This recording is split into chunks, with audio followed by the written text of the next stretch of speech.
Hello everyone, my name is Rafael Alexandrian and I am Dubsado's CFO. Today's lesson is going to be looking at the chart of accounts and understanding its functionalities. Hello everyone, my name is Rafael Alexandrian and I'm the CFO at Dubsado.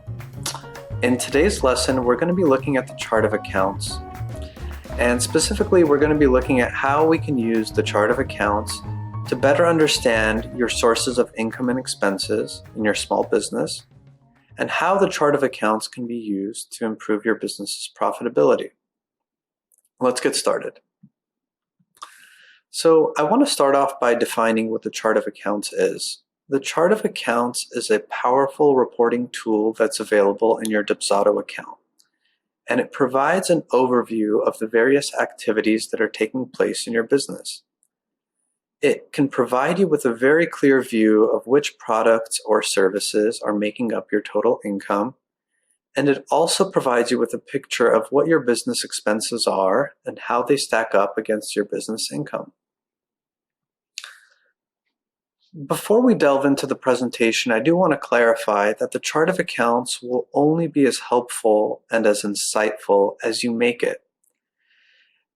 In order for you to get this additional level of detail from your chart of accounts, the important thing that we're going to go over is actually categorizing your transactions. So if you don't take the time to categorize your transactions, then your income and your expenses will all appear in the uncategorized category, which won't give you much insight into what the income is for and what the expenses are for. So we're going to go through categorizing your income and categorizing your expenses to get the additional detail and insight from your chart of accounts. We're going to go through an example. So Sam is a sole proprietor and he has a coaching business, Sam's Coaching Club. He wants to better understand his business, his sources of income and his expenses, and he wants to use the chart of accounts to get that additional insight. Prior to taking the Dubsado Advanced course, Sam didn't get much insight from his chart of accounts. All of his income was in the uncategorized category on the chart of accounts, and the same is true for his expenses. Everything was in uncategorized. Sam didn't really know how much income he made from his different lines of service or what his expenses were made up of.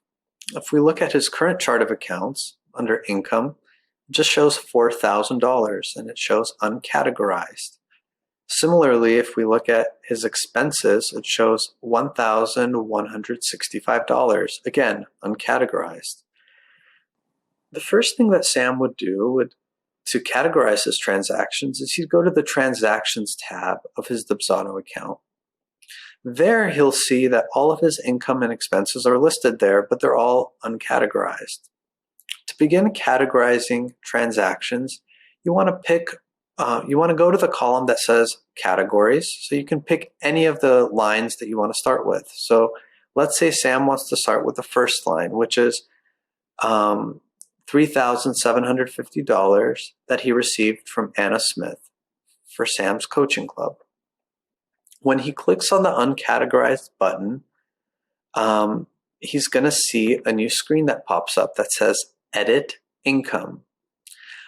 In the Edit Income screen, Sam can press the button that says New Category. There, he'll have an option to enter the name of the category and the type of income it is. So in this case, Sam provided Anna with private coaching services. So he wants to name that line of income as private coaching. Under the type, Sam has a couple options. He can select services or sales. In this case, he's providing a service to Anna Smith, so he wants to select the services type. After he's entered private coaching and services, he'll press the Create button and then the Save button. And after refreshing his transaction screen, he'll see that line of the $3,750 is now categorized under private coaching. It's no longer under uncategorized. So Sam follows these steps and he goes back and creates categories for all of his different income streams. and he has 3 different income streams. He makes money from private coaching services, which are one-on-one sessions he has with clients. He makes money through a paid subscription podcast service. So he has a podcast channel, and it's a private channel, and customers pay him monthly to get access to his content. So that's a separate line of service from his private coaching. He also has a third source of income, and that source is advertising income. Sometimes he has sponsors that want to place ads on his podcast channel, and so they pay him sponsorship income through advertising. So after Sam has taken the steps to create these 3 different categories of income and to create categories for his expenses, he has much more insight into what makes up his income and what his expenses are coming from. He has 3 main takeaways from this lesson. The first lesson is that he has a clear view of where his income comes from each month. He sees that private coaching services are bringing him the most amount of income as compared to the podcast subscriptions and the advertising income.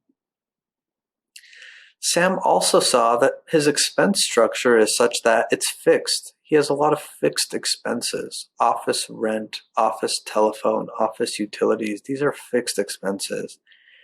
They're not going to vary much month to month. And since, rent is one of those things you pay the same amount each month. It doesn't matter how much you use the office. In some cases it does if it's like a shared networking space, but in Sam's case, it's a fixed cost.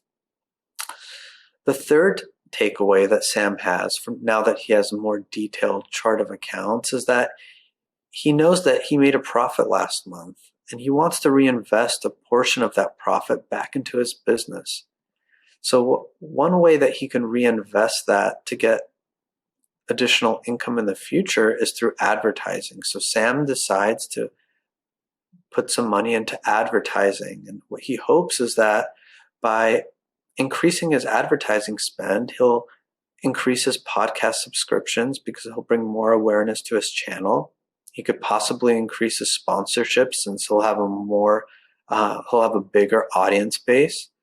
And he'll also increase his private coaching services, which to this day are his number 1 source of income.